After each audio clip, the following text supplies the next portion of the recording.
Welcome guys on my YouTube channel and आज हम share करेंगे ताजमहल की which is comes in a worlds of wonder.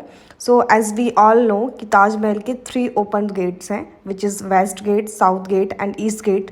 तो मैं ईस्ट गेट से एंट्री की है मैंने। तो यहाँ पे बैटरी रिक्शाज आपको मिल जाते हैं जो आपको 20 रुपीज़ में आपको मेन गेट तक छोड़ देते हैं। डेट मीन्स एंट्री गेट तक वो आपको वहाँ पर ड्रॉप कर देते हैं, जहाँ से अगर आप देखेंगे तो यहाँ से अगर आपको कुछ शॉपिंग करना है या आप कुछ एक्सप्लोर करना चाहते हैं वो मीनवाइल आप एक्सप्लोर भी कर सकते हैं। जैसे कि आप शॉप देख रहे हैं तो जस्ट मैं आगे से होते हुए यहाँ से हम लोग एंट्री की तरफ जाएंगे।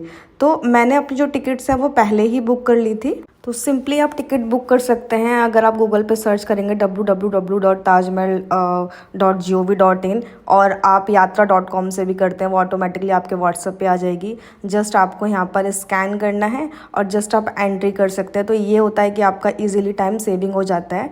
और राइट नाउ अभी 6:30 हो रहे हैं। 6:30 पे मैं ताजमहल पे एंट्री कर रही हूँ।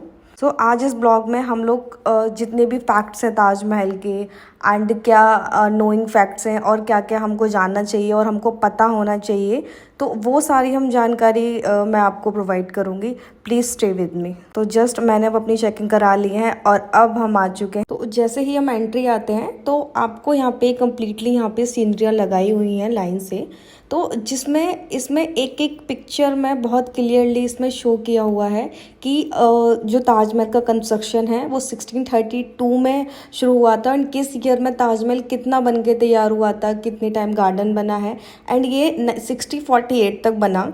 एंड अनदर जो 5 इयर्स वो एनक्लोजर देने में एंड बिल्डिंग को और कंस्ट्रक्शन करने में और स्पेशली गार्डन्स के लिए दिए गए थे, जो कि 1653 में ये जाकर कंप्लीट तैयार हुआ था। तो जस्ट हम एंट्री करते हैं तो आप ये खूबसूरत गार्डन देख सकते हैं एंड जो कि ब्यूटीफुली मेंटेन है। आपको मॉर्निंग में यहाँ पे पक्षियों की आवाज़ सुनाई देगी एंड बहुत रिलैक्सेशन है। तो जैसे ही हम अब आगे हम एंट्री की तरफ जाते हैं ताजमहल की तरफ एंड जैसा कि हम सभी जानते हैं कि ताजमहल शाहजहां ने मुमताज़ की याद में बनवाया था। एंड अगर मॉर्निंग 6:30 में भी देखें तो यहाँ पर इतना रश ऑलरेडी हो चुका है। डेली बेसिस पे यहाँ पे एटलीस्ट वीकेंड्स पे अराउंड कहते हैं कि 50,000 अराउंड लोग डेली बेसिस पर घूमने आते हैं, जिसमें से 80% लोग इंडियन होते हैं, 20% लोग फॉरेनर्स होते हैं। एंड इंडियंस के लिए टिकट 50 रुपीज़ की है और अगर आप कब्र देखना चाहते हैं तो उसका 200 का टिकट्स अलग से है। अगर आप फर्स्ट टाइम विजिट कर रहे हैं तो आई विल सजेस्ट कि आप कंप्लीट टिकट लेके एंड फॉरेनर्स के लिए टिकट प्राइस अलग है जो कि आप ऑनलाइन चेक कर सकते हैं। So as we can see कि मैं आपको एक पिक्चर दिखा रही हूँ ताजमहल की एंड जो उस्ताद अहमद लाहौरी जी थे was the main architect of Taj Mahal. And आपको सुनने में थोड़ा सा अजीब लगेगा बट पहले ताजमहल आगरा में नहीं बनाया जाना था। इससे पहले बुरहानपुर जो कि मध्य प्रदेश में है वहाँ बनना था, but delivering of 14th of child तो मुमताज़ की डेथ हो गई थी। दूसरा रीज़न ये है कि बुरहानपुर में पर्याप्त संगमरमर की आपूर्ति नहीं हो पाई और इसलिए आखिर में आगरा में ताजमहल बनाने का निर्णय लिया। तो यहाँ बीच में शाहजहां और मुमताज़ की कब्रें हैं। डेली बेसिस पर लोग यहाँ नमाज अदा करते हैं और जैसा कि हम जानते हैं इस्लाम में कब्रों को सजावट मानी जाती है। एंड संगमरमर की खास बात यह है कि सुबह गुलाबी, दिन में सफ़ेद और इवनिंग में ये गोल्डन सुनहरे दिखाई देते हैं। एंड ताजमहल के 28 तरीके के पत्थरों का यूज़ किया गया था और ये पत्थर बगदाद, अफगानिस्तान, तिब्बत, मिस्र, रूस, ईरान काफ़ी जगहों से मंगाए गए थे। इवन राजस्थान से भी मंगाए गए थे। तो अभी मैंने कोशिश की है कैमरा को अंदर तक ले जाने की कि देखिए ताजमहल अभी अंदर से कैसा दिख रहा है। मैं ट्राई कर रही हूँ अगर कैमरा थोड़ा सा और जूम हो पाए तो अंदर की पिक्चर है बिल्कुल क्लियर आप लोगों को दिखाई देगी। उसके बाद हम इसके फैक्ट्स की बात करेंगे। आप अभी देख सकते हैं मैं अंदर से ट्राई कर रही हूँ कि अगर दिख जाए। सो एग्जैक्टली अंदर से अभी ऐसा दिखाई दे रहा है, पहले ऐसा हुआ करता होगा। एंड ये बात जानकर शायद आपको और मजा आए कि शाहजहां एक काले संगमरमर का भी एक ताजमहल बनवाना चाहते थे नदी के उस पार। सो 1958 में उनके बेटे औरंगजेब ने उनको कैदी कर लिया था, तो शाहजहां की ये इच्छा तो पूरी नहीं हो पाई। एंड जैसा कि हम जानते हैं कि ताजमहल है वो यमुना नदी के किनारे लकड़ियों पर बना हुआ है, जिसको आइवरी विडन और हिंदी में बोलूँ तो आबनस लकड़ी कहते हैं।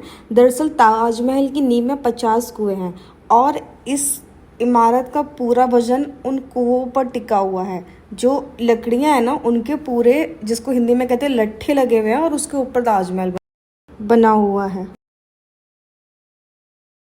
और ताजमहल का एक फैक्ट ये भी है कि ताजमहल की चारों मीनारें इस प्रकार से बनाई गई हैं कि अगर कोई अर्थक्वेक या बिजली गिरती है तो ये मीनारें बीच वाले गुम्बद पर बिल्कुल नहीं गिर सकती। अगर आप ताजमहल को ध्यान से देखें तो उसका फैक्ट ये भी है कि ताजमहल की चारों मीनारों को इस प्रकार से बनाया गया है कि मान लो अगर कोई अर्थक्वेक आता है, बिजली गिर जाती है, तो ये मीनारें बीच वाले गुम्बद पर बिल्कुल नहीं गिर सकती। और ताजमहल की चारों मीनारें थोड़ी झुकी हुई नज़र आती हैं।